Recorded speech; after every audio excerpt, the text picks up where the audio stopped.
Hello everyone, welcome to NDA classes. Today we are going to discuss the factor affecting the salinity. हम लोगों ने पिछली class में देख लिया था कि salinity क्या होती है और आपको पता है कि जो आपका ओशियन होता है, ठीक है, उसकी जो एवरेज salinity मानी गई है ज्योग्राफर्स के द्वारा, वो मानी गई है आपके 35 पर 1000 ग्राम। ठीक है, यानी कि जो आपके 1 लीटर आपके वाटर होता है उसके अंदर 35% आपके क्या होगा, उसके अंदर सॉल्ट होगा। ठीक है, जो सॉल्ट होता है उसका नाम क्या होता है, सोडियम क्लोराइड, NaCl उसका पूरा नाम होता है। उसको मेजर करता है आपके पर 1000 ग्राम में।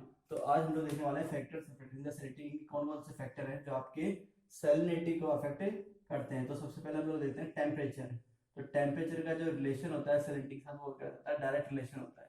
ठीक है, इट मीन्स आपके जब टेम्परेचर ज्यादा होगा तो आपकी सैलिनिटी क्या होगी, ज्यादा होगी।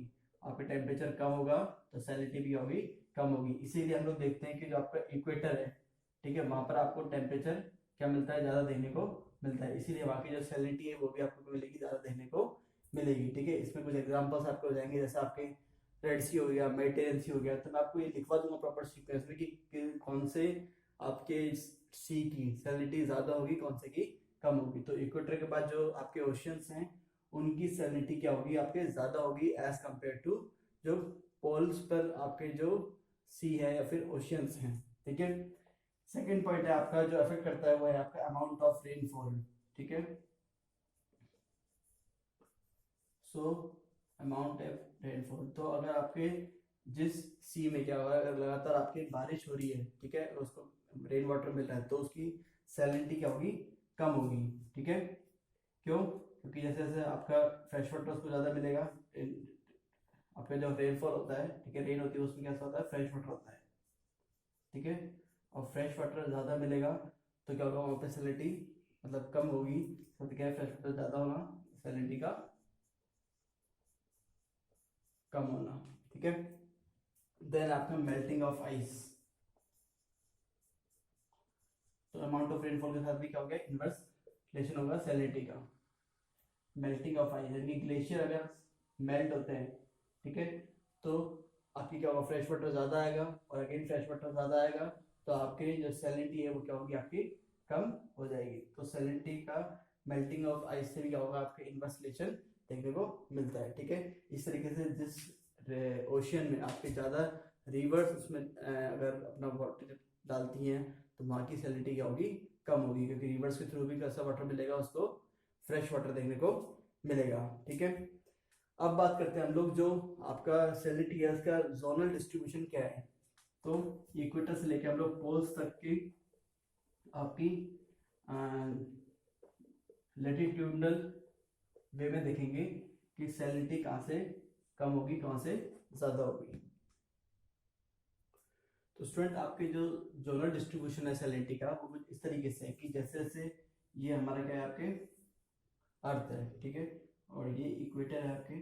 ठीक है, तो इक्वेटोरियल जोन से, ठीक है, जब हम लोग इक्वेटोरियल जोन से आपके ऊपर की तरफ शिफ्ट करते हैं, ठीक है, तो आपका जो इक्वेटर है, ठीक है, आपको पता है कि यहाँ की बायोडाइवर्सिटी सबसे ज़्यादा होती है, और बायोडाइवर्सिटी सबसे ज़्यादा होने के बाद यहाँ पर जो टेम्परेचर होता है वो भी क्या होता है, सबसे ज़्यादा टेम्परेचर मिलता है सन से, वो किसको मिलता है, आपके इक्वेटोरियल रीजन को मिलता है। ठीक है, जब यहाँ का टेम्परेचर सबसे ज़्यादा होगा तो यहाँ की ह्यूमिडिटी भी होगी, सबसे ज़्यादा होगी। ठीक है, टेम्परेचर ज़्यादा होना मतलब आपको कैसा प्रेशर बनेगा, आपका लो प्रेशर बनेगा। ठीक है, याद करो मैंने आपको हेडली, फेरल, पोलर वाले जो सेल्स पढ़ाए थे, ठीक है, उसको इससे आपको कनेक्ट करना है। तो आपके जो इक्वेटर है, ठीक है, यहाँ पर आपका जो प्रेशर होता है वो कैसा होता है, आपका लो प्रेशर होता है। ठीक है, लो प्रेशर किसका सिंबल है, आपका रेनफॉल होने का सिंबल है कि रेनफॉल होगी, क्या होगी, रेनफॉल आपकी क्या होगी, बहुत ही ज़्यादा होगी। ठीक है, जब रेनफॉल आपके ज़्यादा हो रही है, ठीक है, लो प्रेशर बन रहा है, तो आपकी जो सैलिनिटी है, ठीक है, वो कितनी होगी, आपकी 34 to 35 पर 1000 ग्राम होगी। ठीक है स्टूडेंट, जो आपका ये वाला सिंबल मैंने आपको बनाया है ये आपका सैलिनिटी का सिंबल होता है। तो सैलिनिटी आपकी क्या होगी, कम होगी। ठीक है, अब आते हैं सब ट्रॉपिकल जोन के बाद। तो इक्वेटर के बाद हम लोग ऊपर जाएंगे तो ये वाला पोर्शन ये है आपका सब ट्रॉपिकल जोन। यहाँ का टेम्परेचर भी क्या होता है, ज़्यादा ही होता है, लेकिन यहाँ की जो इवापोरेशन रेट होती है, ठीक है, वो ज़्यादा होती है।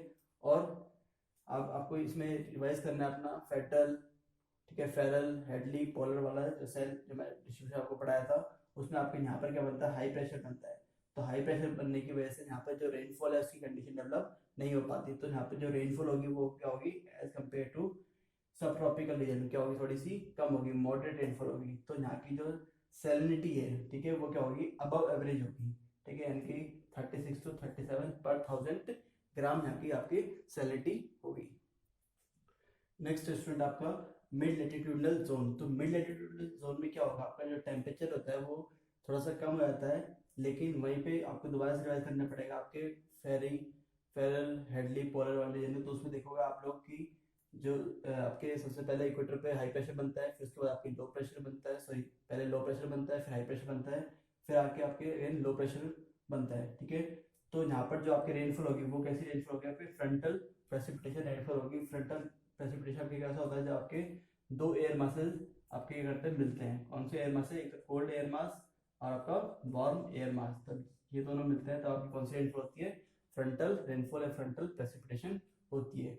तो यहाँ की salinity as compare to tropical region क्या होगी, आपके कम होगी, और यहाँ की सैलिनिटी कितनी होगी, 33 to 34 पर 1000 ग्राम। तो उसमें आप लोग देख लो कि जैसे जैसे हम लोग आपके पोल्स की तरफ शिफ्ट करते जा रहे हैं, वैसे वैसे आपकी सैलिनिटी करती जा रही है, कम होती जा रही है। अब आते हैं आपके हाई लेटिट्यूडनल जोन, ठीक है, ये एकदम हम लोग नॉर्थ पोल पर आ चुके हैं।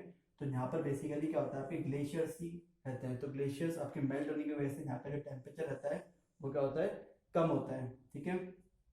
और कम होने की वजह से यहाँ का जो इवापोरेशन रेट होता है वो भी क्या होता है, सबसे कम होता है। जब इवापोरेशन रेट कम है, टेम्परेचर कम है, तो यहाँ की सैलिनिटी भी क्या होगी, आपकी कम होगी। तो सैलिनिटी कितनी होगी आपकी, 32 to 33 पर 1000 ग्राम, ठीक है। तो ये आपका कंप्लीट था जोनल डिस्ट्रीब्यूशन ऑफ सैलिनिटी। इसके बाद स्टूडेंट आपके बात करते हैं हम लोग वर्टिकल डिस्ट्रीब्यूशन ऑफ सैलिनिटी की। हम लोगों ने हॉरिजॉन्टल डिस्ट्रीब्यूशन ऑफ सैलिनिटी हम लोगों ने प्रीवियस वीडियोस में देख लिया था।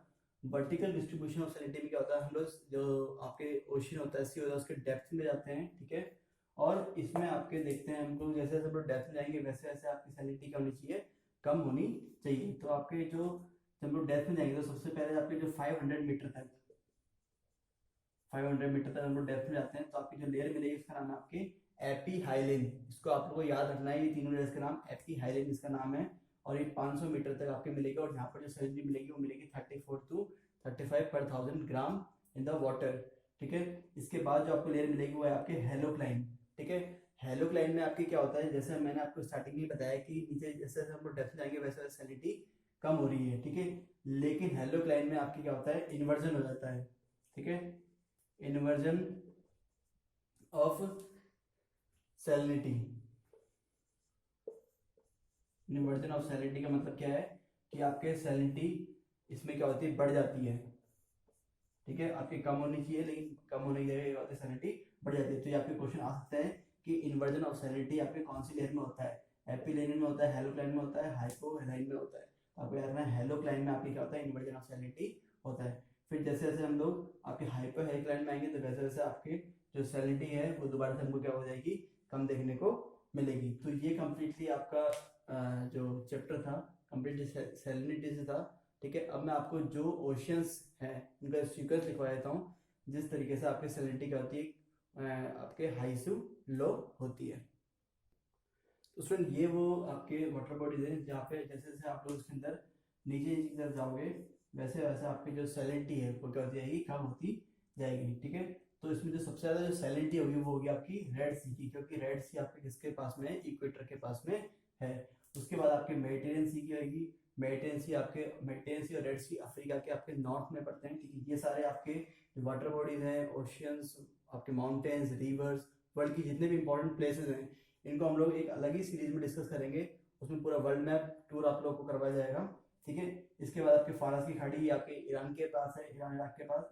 इसके बाद बे ऑफ कैलिफोर्निया ये आपके पड़ती है यूएसए में, ठीक है। यूएसए के आप लोग वहाँ पे देखोगे आपके जो यूएसए है उसके आपके राइट हैंड साइड में, सॉरी लेफ्ट हैंड साइड में उसके आपके बे ऑफ कैलिफोर्निया पड़ती है। फिर जापान के पास है आपके चाइना सी, चाइना के पास पड़ेगा नॉर्थ सी, आपके आर्कटिक ओशन के पास पड़ेगा बेरिंग सी भी आपके, जहाँ पे आईडीएल इंटरनेशनल डेट लाइन है वहाँ पर आपके बेरिंग सी देखने को मिलेगा। अंडमान सी आपके इंडिया के पास में, बे ऑफ हडसन ये भी आपके क्या है, यूएसए में है, ठीक है।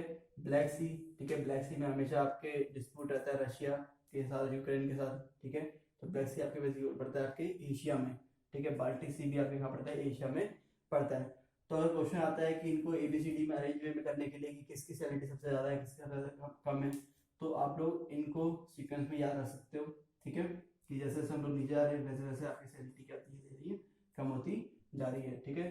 तो सबसे कम जो सैलिनिटी होगी वो किसकी होगी, बाल्टिक सी की होगी, ठीक है स्टूडेंट। इसके बाद स्टूडेंट हम लोग बात करते हैं, आपके लास्ट टॉपिक है कोरल्स, ये आपके ओशनोग्राफी का।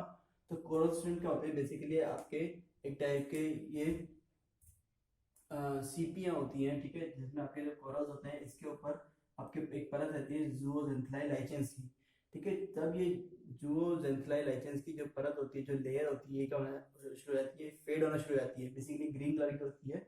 तो जब ये फेड होना शुरू हो जाती है तब हम लोग मानते हैं कि हमारी क्या हो रही है, आपके कोरल ब्लीचिंग होना स्टार्ट हो चुका है, ठीक है। अब कोरल्स आपके कहाँ पर डेवलप होते हैं, कोरल्स एक तरह से हम लोग ये समझो कि ह्यूमन बींग्स की तरह, जैसे हम लोग ह्यूमन बींग्स को कौन कौन सी चीज़ अच्छी लगती है वही चीज़ें आपके कोरल्स को भी अच्छी लगती है। जैसे हम लोग एक मॉडरेट एक टेम्परेट रीजन में हम लोग रहना पसंद करते हैं, ठीक है, यहाँ पे टेम्परेचर ना ज़्यादा ज़्यादा होता है ना ज़्यादा कम होता है। तो सेम आपके जो कोरल्स होते हैं इनको भी जो टेम्परेचर चाहिए वो क्या चाहिए, टेम्परेट चाहिए, ठीक है। जिसमें यहाँ जो वाटर है उसका ना ज़्यादा टेम्परेचर ज़्यादा होना चाहिए ना ज़्यादा कम होना चाहिए। ऐसी जो सैलिनिटी है वाटर की वो भी क्या होनी चाहिए, टेम्परेट होनी चाहिए, ठीक है।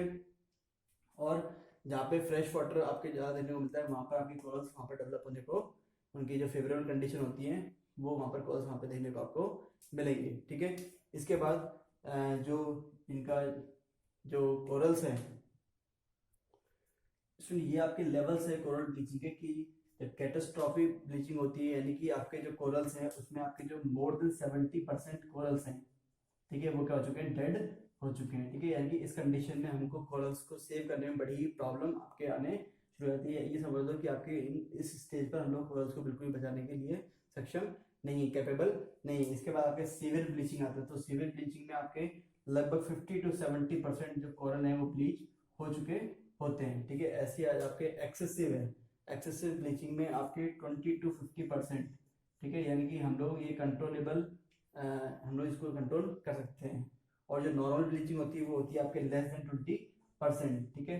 जब हमको आपके जो कोरल ब्लीचिंग है ये भी आपका एक फैक्टर है कि हमारे एनवायरनमेंट में क्या हो रहा है, चेंजेस हो रहे हैं, ठीक है। सबसे पहले जो इफेक्ट पड़ता है वो आपके कोरल्स पर ही देखने को मिलता है। स्टूडेंट वर्ल्ड में जो आपके सबसे ज्यादा कोरल रीफ एक को देखने को मिलेगी वो आपको मिलेगी आपके ऑस्ट्रेलिया के अंदर।